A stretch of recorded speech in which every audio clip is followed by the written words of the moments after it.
Hello and welcome back. It's really nice to see you. I'm so thrilled that people watched my first Craftube video.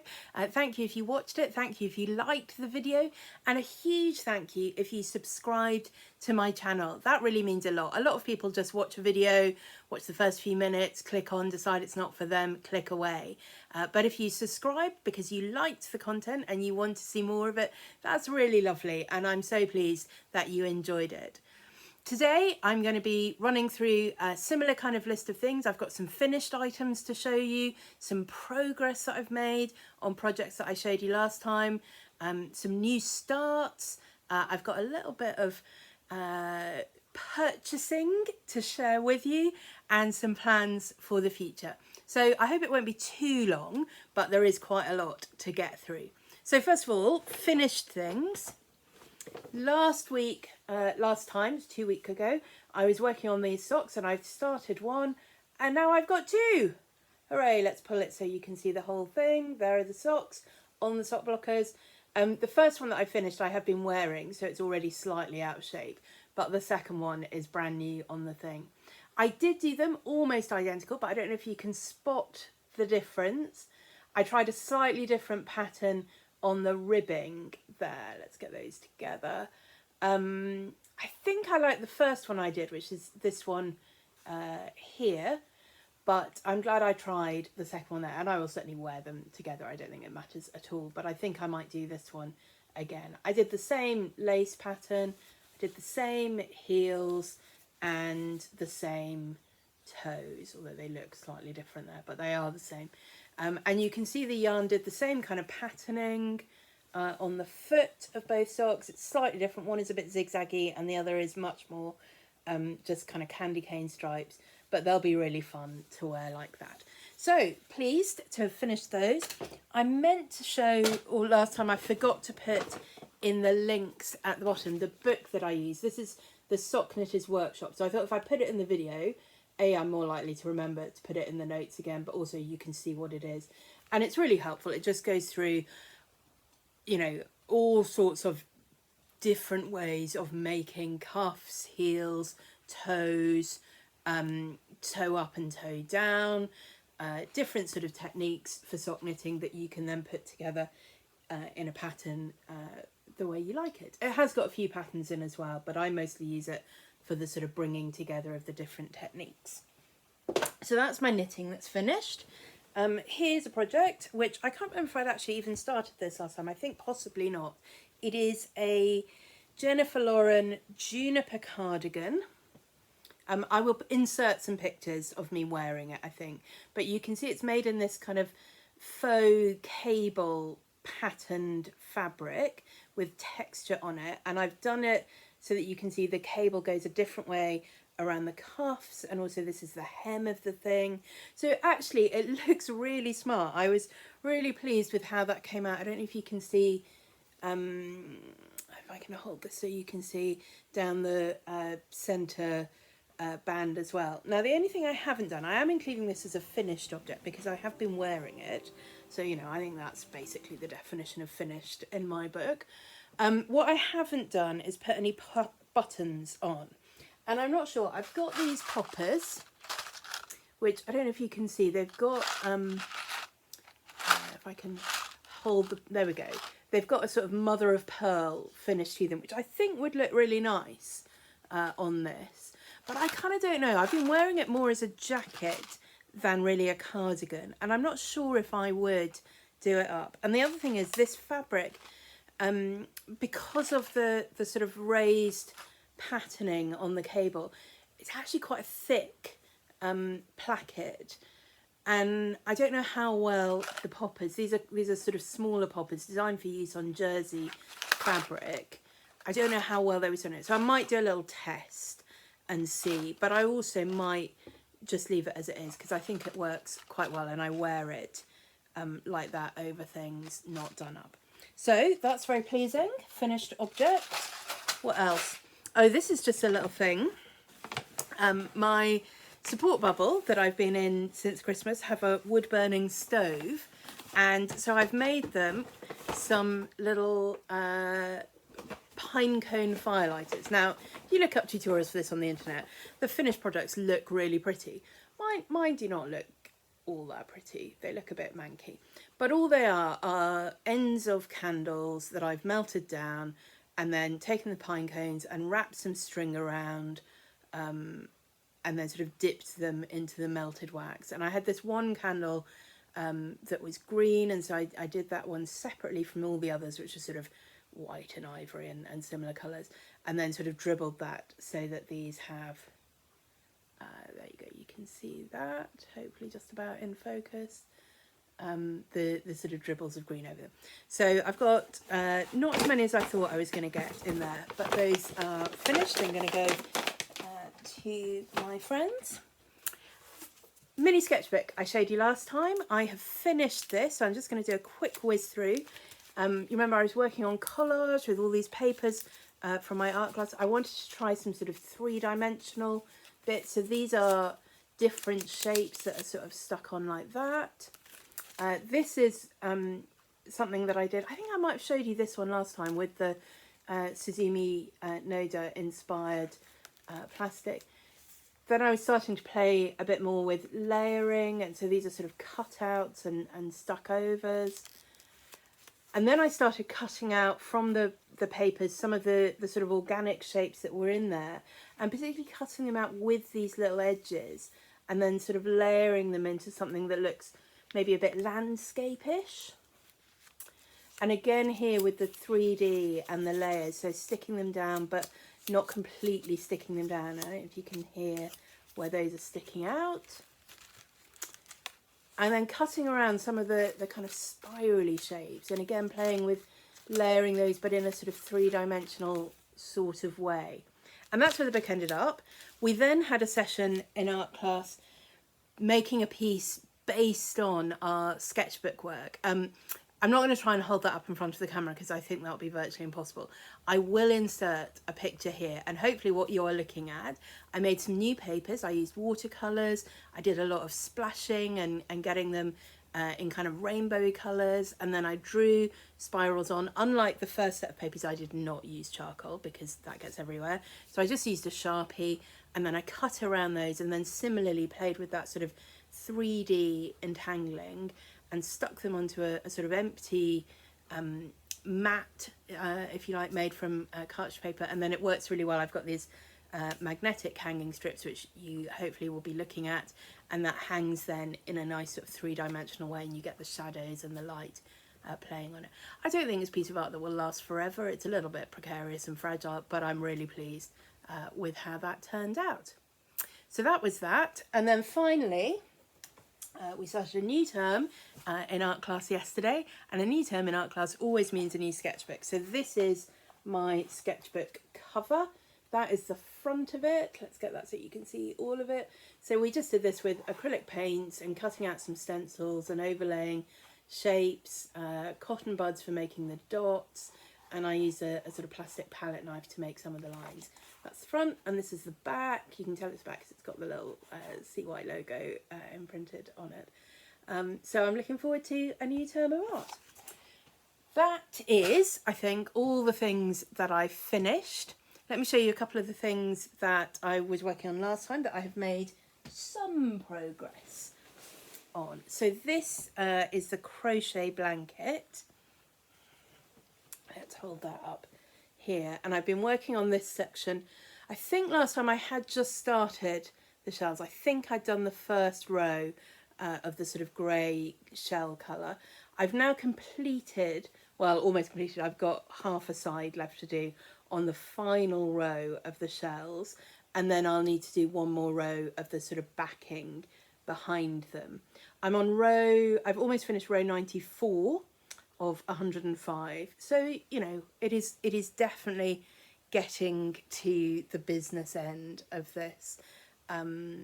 Yeah, it's a big project, so it's quite hard. I don't want to take it with me when I'm going and doing, so it's not really a portable project anymore, and it tends to be just a thing that I'm doing if I'm literally just sitting on the sofa, either in a Zoom meeting or in front of the TV.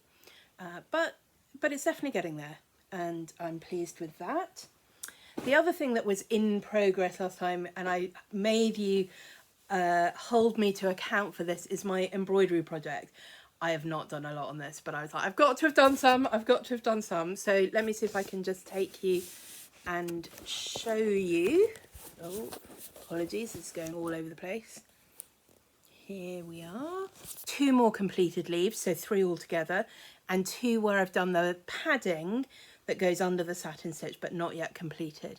There's 2 more leaves, and I'm hoping that by next time they will both be finished, and then I can have started work on the strawberry, which I think is going to be really fun. So I just need to get through those leaves first, and then I'll start on the strawberry, and hopefully I'll have that to show you next time. So those are the things that I've made progress on. I have got a new project that I've started. It is a cross-stitch project. There you go, you can see that. I wasn't sure if I would need a board behind that, but actually that's shown quite well. It's on Ada in this sort of oatmeal-y fabric. I can't tell you any more about the fabric than that. I bought a whole set of anchor embroidery threads a couple of months ago from someone on Facebook Marketplace, and they're all beautifully, you know, numbered and labelled and in little containers and all the rest of it. And it was a lady who was stopping cross-stitching because her eyesight had got poor. So she also threw in all the sort of bits of fabric that she had that she obviously wasn't going to use either. And this was one of those. So I don't know what it is. It's an Ada. I think it's a 14 count Ada, as I say, in this kind of really pretty oatmeal colour. And I'm just using, I will put the anchor number in the comments below, in the description below. But I'm just going to knit, just going to stitch the whole thing in this one colour. Now, the chart is one that I have charted. And I wasn't really sure that I was going to talk about this on the channel. And then I thought, well, it is a crafting thing and it's a thing that I am doing. And so I'm going to show it to you. But it is part of a bigger thing. So you may have come across the term craftivism. If you've not heard about it before, or if you have but you're not really sure quite what it entails, I really recommend a BBC4 documentary on craftivism. It's an hour long. It's presented by Jenny Eclair. It's really interesting. She looks at a whole range of different kind of craft projects that people are doing, different crafts, different kind of causes. So it's using craft as a way of kind of political or social protest in different forms. It's obviously quite a non-violent, non-threatening form of protest, but it actually can be very powerful. And the examples she looks at are really wide range of different issues that people are campaigning about or trying to educate people about, or just trying to make the world a better place in some cases. So yeah, the reason why I thought I might not talk about it here, but I am going to, is I didn't really want my channel to be a place that was about my work, and I didn't particularly think I was going to make it a place that was strongly about my faith either, but both of those things relate to this project that I'm making and others like it, and the charts that I have made. The Church of England, so I work for an organisation that is not part of the Church of England, but we work to encourage and support people in the Church of England. And the Church of England is currently going through yet another one of its latest campaigns to encourage its members to be thinking about the issues of sexuality and gender and identity. And they've produced a whole lot of resources, and then they have invited people to respond to those resources in whatever way they want. So you can just write an email, you can do a blog post and send them a link, you could compose a song and sing it, and you know, they've explicitly said they want creative responses. You could bake or sing or do whatever. So I thought, well, the way that's most natural for me to do that is to think about crafting. So I have charted 3 different cross-stitch designs, of which this is the first. So it's going to have, this is the sort of size of it. It's not very big, it's only about 5-6 inches, and it'll be not quite a square going down. And it is going to say in the middle, celibacy is okay, actually. So one of the big messages that I think is coming across in the resources is how awful it would be to say to somebody, actually, you might need to live a celibate life. And I don't think that is the worst thing to say to somebody. I don't think it's as important as the rest of our society makes it out to be. I'm 47, I'm single, I've never married or been in a relationship, I've never had sex. I think I live a pretty satisfied, fulfilling, happy life.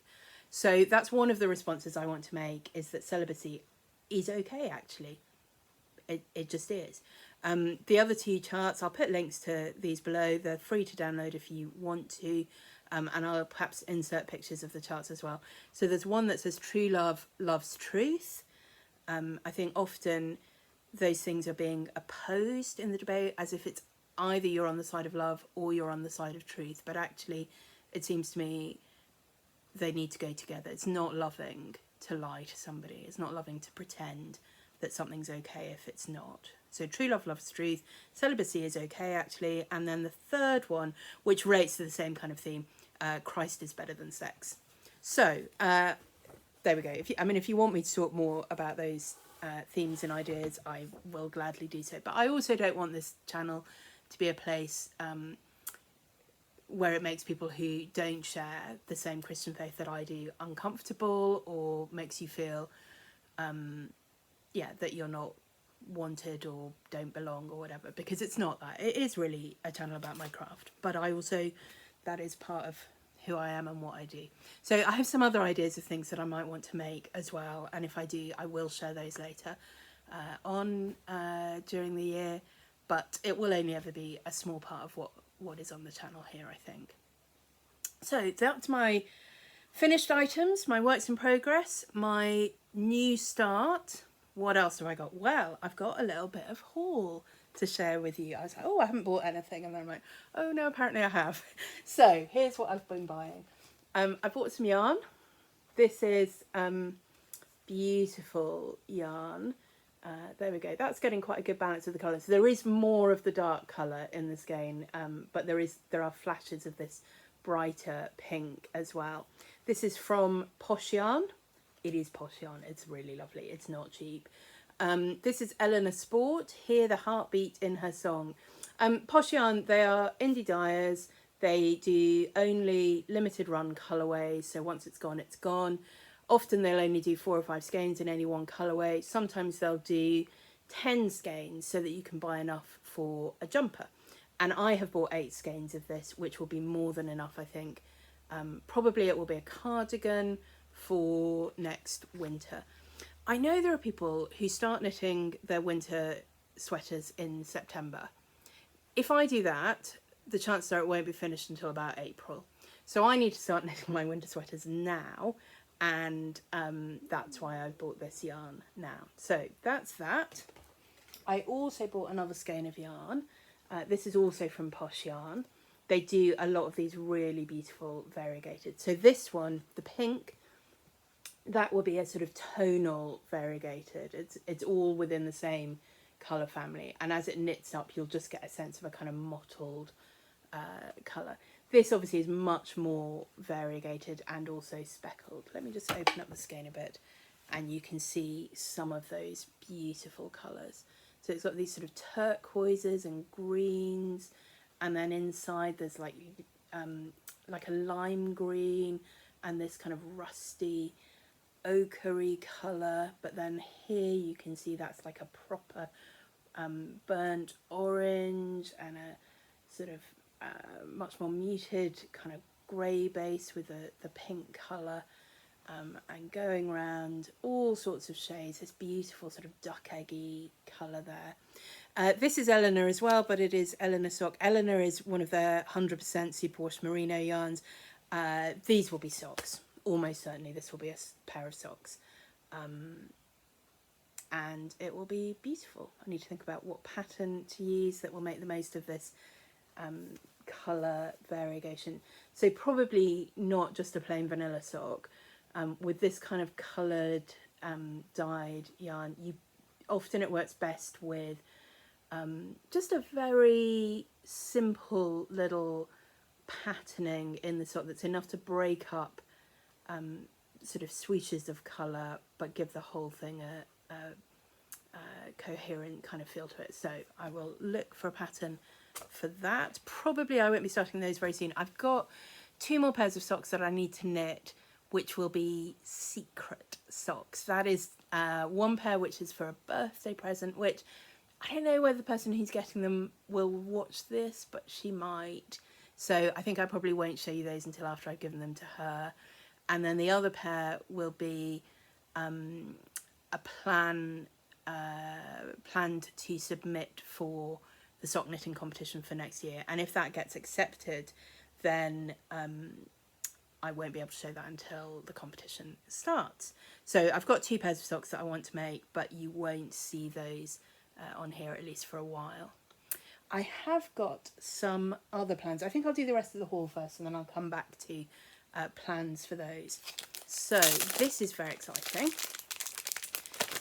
This is basically what I've got is some sketchbooks. So this is a little tiny sketchbook, quite similar but even smaller than the one that I had been working on. You can see it's really tiny. It's less than A6. I'm not sure if it's quite A7. Somewhere between A6 and A7 anyway. But, as you got a little hint, it is a concertina sketchbook. And I just love it. I think it's going to be really fun to work in. So obviously you can work in it and page by page, kind of turn it over. But also you can open the pages out and work any size you want. It is double-sided, which is to say it is 2 sheets stuck together.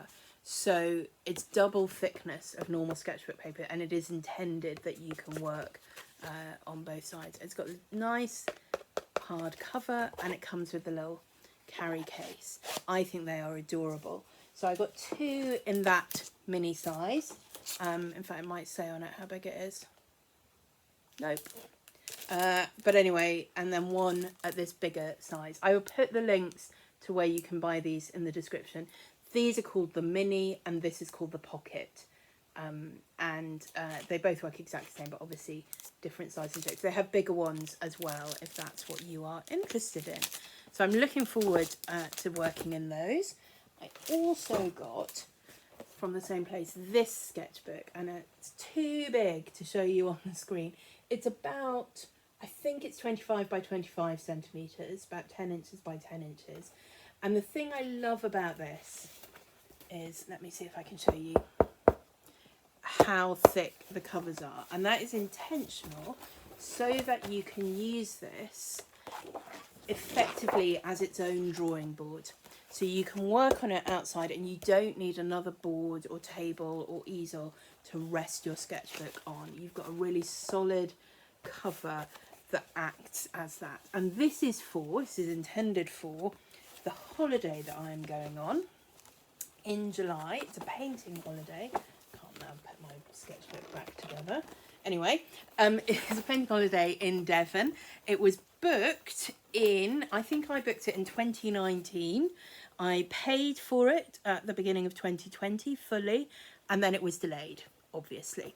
So it feels like I've been waiting for this holiday for a long time. It's come with a list of things to bring, and so lots of those obviously I had already collected or, you know, already owned quite a lot. But I'm excited to have the new big sketchbook. I think some of the time we'll be working outside, so this will be perfect for that. But also it's just, you know, a nice size to work in for all kinds of things. So that is all of those.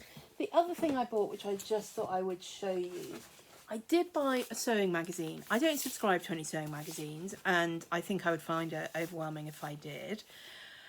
And I don't often buy them. It really annoys me that you get the magazine and then you get a plastic bag and you can't really see what the patterns are in there. And if I were organised, I suppose I would look online before I went shopping. But I tend to buy these as impulse purchases. So then I'm there in the supermarket trying to peer through and shuffle the things through in the plastic to see what you've got. Anyway, this is issue 82 of Simply Sewing. And I will show you the patterns that it came with and why I bought it. So the pattern that I think was on the front that you could see was this one called the Fiona set, and you can see it's a top or a dress. It's got this sort of gathered either like a peplum or skirt that's got 2 layers of gathers if you make the dress size. You can either have the sort of box sleeves or this kind of gathered sleeve here. And I've got a tunic pattern that's not a million miles away from this, which I really like, and have worn quite a lot, made several of them, worn quite a lot. But I really like this dress. I think this sort of multiple layers of gathered drapey skirt. If you watch the sewing bee, you'll now know that we're all calling this a buffet dress, on the basis you can wear it to a buffet and eat as much as you like. I like the little gathered sleeves. I like the neckline. I think that's a dress that I would enjoy making and wearing. So that's the Fiona set. It also came with the Emilienne jumper. Now I've got quite a lot of sort of jersey top, sweatshirt kind of patterns. But the things that I liked about this one that were just a little bit different, I like the neckline. I like that it's quite a tight, round neckline. I don't know whether it's just me, something I do when I'm cutting and sewing. I find necklines always end up too big for me. Part of that, I think, is because I'm usually cutting quite a big size, and they always cut the pattern pieces wider if you're a bigger size. And I'm like, I mean, my shoulders are not further apart. My neck may be slightly chunkier, but I don't really need, you know, an extra 3 inches of neckline. So I'm hoping to be able to get something with a sort of smaller neckline, which sometimes I want. And I like, it's sort of almost like a little stand-up collar with that, which I think is pretty. And you can't really see it on the model, but it has got here or here. You see, I can't really see it, so I can't really tell. But anyway, it has got a button placket. I think you can see it a bit better on the back. Let me show you that. I'm not sure. Anyway, it has got a button placket on one shoulder. Now, I think it would be very easy if you didn't want to do the button placket to just cut both shoulders the same and sew it without that. But I quite like that. And again, if you're watching the sewing bee, you'll know on the Breton top they did a few weeks ago, they had a button placket on one of the shoulders, and I think it's quite smart. So yeah, so I thought that was definitely a pattern that I would have a go at. There's one pattern which I'm pretty sure I never will sew, which is this dress. I don't really wear dresses like that. I don't have a sort of formal work attire. I don't really go out to places where you'd need to wear dresses like that, and if I did, that wouldn't be the shape that would suit me. So I probably won't use that one. But I also picked up this one, got this one with the magazine, which is the Anna tote. Now, at one level, you don't really need a pattern for a tote bag. And at one level, I don't really need any more tote bags. But 2 things made me think, oh, actually, maybe. So the first is that I've been eyeing up some really pretty stripy webbing. And I keep seeing it and thinking, I really like that, but I don't really need it. So then I thought, well, if I make this bag, then obviously I'll have an excuse to buy the lovely stripy webbing. So that was the first thing. And then the other thing is related to what I'm going to show you next. I think actually I do have a need for a new tote bag, and I'm going to put a waterproof lining in it, and I may need to make it a bit bigger than this one, but nonetheless I think this would be a perfectly good pattern to start with from that. So 3 patterns that I think I might make. There was also inside the magazine, there's a pattern for a really sweet little rag doll, which, let me see if I can find you the picture of that. Very sweet rag doll. I have made my niece a rag doll, and I'm not sure I really want to make her more, but it's a nice pattern to have. There's a pattern for another bag, but I can't see me ever using it. I don't like, it's sort of a backpack, but I don't really like backpacks like that. I don't really like backpacks at all. But this I did think I might make. It is a sort of really drapey, again, sort of light jacket, I suppose. This is made in a double gauze fabric. And you can see there's a sort of back view of it here. It's very boxy. And that's because the entire pattern is just cut out some rectangles. So it would be easy, I think, to work out what size rectangles you wanted. I might do the sleeves slightly differently. I might do them a bit longer so they could be folded up rather than just hang loose. But I thought, yeah, actually as a sort of summer some, you know, sort of layer to wear over a t-shirt or a dress or something, if it's just a little bit chillier, that could be a nice thing to make. So I felt, actually, for a magazine where you always feel like you're slightly taking a leap into the dark because you can't really tell from the front exactly what you're getting, which really annoys me. Actually, there's quite a lot of things in there I could definitely see myself wanting to make. So that was that. And that is it in terms of things that I have purchased. Well, there's one more thing I bought but it hasn't arrived yet, so I'm not going to tell you about it. So I just wanted to talk about some plans. Now, I mentioned that I'm thinking about making this tote bag with a waterproof lining.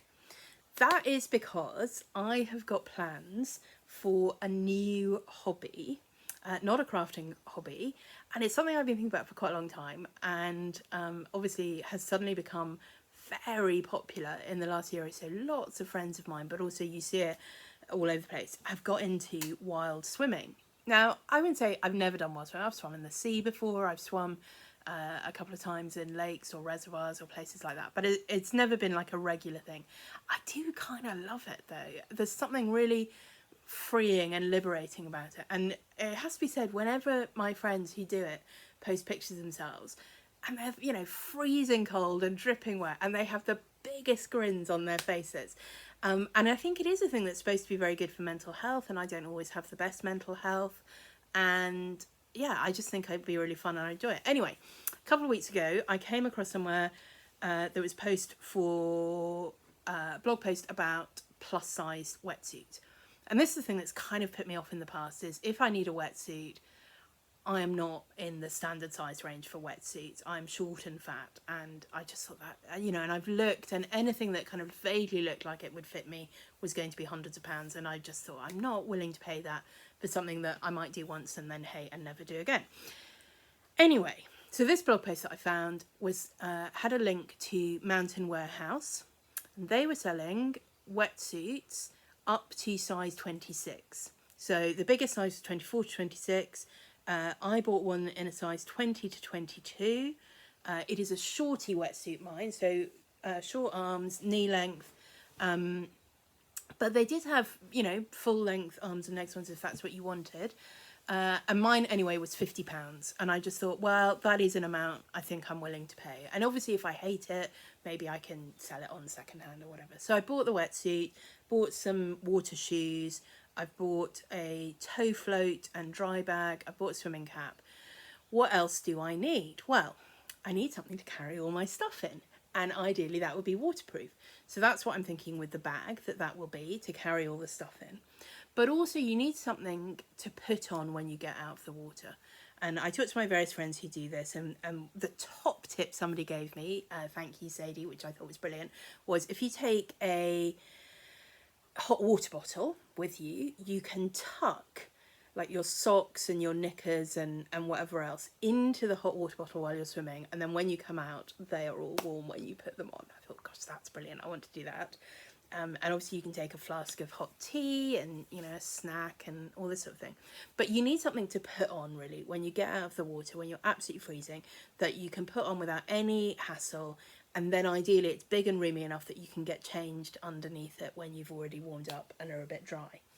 So I looked at things, and there are various things online that you can buy, and they are of the order of, you know, 100, 150, 200 pounds. And again, I'm like, I'm not spending that, not at this point.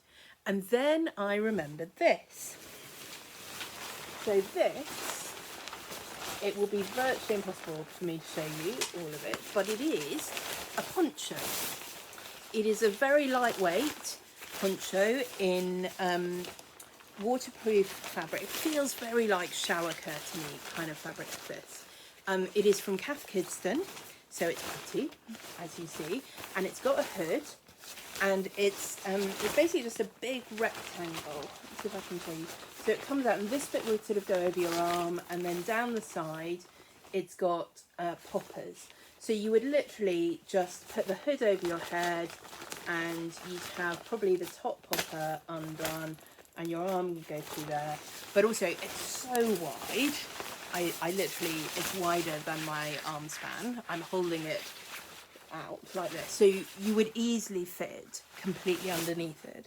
You know, normally when they say garments are one size, and what they mean is if everybody were a size 12, it would be one size. This genuinely feels like a one size garment. I've never seen a person who I think this wouldn't go round, and it certainly goes around me very easily. So it is waterproof, but it is not like warm and drying and fuzzy. So my plan is probably to get some, well, I need to decide, but to get some kind of toweling fabric, maybe ordinary toweling, or maybe like a microfleece toweling or something like that, and line it. And then I think this would be a really good getting out of the cold water garment. The other thing that I'm thinking about, which again I might make alongside the tote bag, is just like a little mat that you can put on the floor to stand on. And again, that would have a waterproof base layer and a sort of toweling layer on top, to make it a little bit more comfortable and a little bit warmer underfoot. So that is a plan for what I'm going to make. I may have made that by the next time I do a video, or I may not have done. We'll see. There's a place I want to go where they do confidence courses for open water swimming. So it depends slightly when they said they would be having one in the next few weeks. So whenever that is, I want to try and have made that before that happens. So that's my plan for making. I just want to talk to you a little bit about my plans for the channel. So I do plan to do this kind of roundup video of what I've been making, what I've been buying, what, you know, what progress there has been, kind of thing, every couple of weeks probably. I don't think there will be enough to do one every week, but every couple of weeks. But then I have some other ideas in mind, and I guess what I would love you to do, if you have watched this far, thank you very much. If you've watched this far, I'd love you to say in the comments which, if any, of these ideas you would like to see in future videos. So somebody did mention about a studio tour, and I would be happy to do that. I have an art, I mean, studio is quite a posh word for it, but I'll show you out in the garden. I also have a lot of my craft stuff and art stuff in the house, so I might show you those as well at the same time. So I could do that, but I was also thinking possibly people might be interested in sort of a more general house/garden tour. So you can see I've got quite a lot of stuff on the walls, and some of this is things that I've made, some of it is things that I've bought.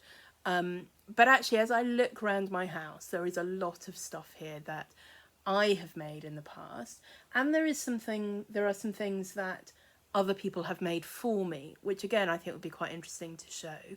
I do live in quite a quirky little house, so I could do sort of occasional home tours or studio tours, or things I have made tours, or not today because it's pouring with rain, but this is what's going on in the garden videos, or even I live on a farm and sort of walking up to the farm and showing you the woods and the sheep and those kind of things, if you would be interested in that sort of video. The other thing that I've been thinking about, and again, please say in the comments if you think this is something that would be interesting. I love on the sewing bee, I mean, I love the sewing bee full stop, but the round I really love is the transformation challenge. And it's interesting to me, on YouTube, I see quite a lot of videos about the sewing bee, and here's some patterns that are quite similar to the one they've used, or, you know, here's some thoughts about what they did and what they did wrong and who won and all that sort of thing. But mostly people don't talk very much about the transformation challenge, because I think it's so one-off. You know, nobody is sitting around at home thinking, well, I've got 3 pairs of men's board shorts, what I'd better do is make a cocktail dress. But I kind of love the transformation challenge, and I have applied in the past to be on the sewing bee, and I've never even got interviewed, and I don't know that I ever will. But the thing I would most love, I think, is the transformation challenge. So what I thought I could do possibly is go to the charity shop, get some of the right sort of garments, so 3 t-shirts or men's board shorts or men's jackets or whatever the thing is. I'm not sure I would do child's wetsuit and noodles and pool floats, but well, you know, we'll see. And make a garment from them according to the criteria in the TV show. Now, it wouldn't be quite the same. Obviously, it wouldn't be a surprise. I have had quite a lot of time to think about these challenges and what I might do with them rather than come up with something in the moment. And I'm not sure I would necessarily make myself do it in 90 minutes, because my goal, I think, would be to create a garment that actually could be worn. And inevitably, given the constraints they're working under on the show, very few of the things they come up with actually would stand up to wearing. You know, the seams are not well made, the hems aren't well finished, the design is it's sort of okay on the mannequin, but the mannequin is not a moving person. You know, the fastenings are not always fully finished. So I would give myself, I think, more time so that I could produce something that actually works as a garment. But probably those will not be garments that I personally would necessarily end up wearing. So I was thinking I could do it, and it could be a fun thing to watch on the channel, and then maybe we could do like a giveaway or something if anyone's interested in the finished garments. But if you think that would be an interesting thing to see on the channel, is Ros doing the transformation challenges, then let me know. I think I would probably start with the ones from the current series, but there's no reason why I couldn't go back over all the previous series and see what they had been. Because, I mean, in the first series, some of them were much more basic, weren't they? They were here's a shop-bought dress, transform it. And I think that would be quite an interesting thing to do as well. Not just starting with kind of random bits of garments and fabrics, but actually starting with an actual garment that, you know, something you might even have in your wardrobe, and just saying, how would I move this up a notch? How would I make it a little bit different and individual, but also wearable and stylish? So yeah, so would you be interested in seeing things Ros has made? Would you be interested in seeing more of my home and garden and surroundings? Would you be interested in seeing transformation challenges? And if you have other ideas of things you'd be interested in seeing, put those in the comments as well. I will be back in 2 weeks with another Craftube video, and possibly I might be back next week with something different. We'll see. Thank you so much if you've made it this far. If you haven't already, please do like this video and subscribe to the channel. That would be great.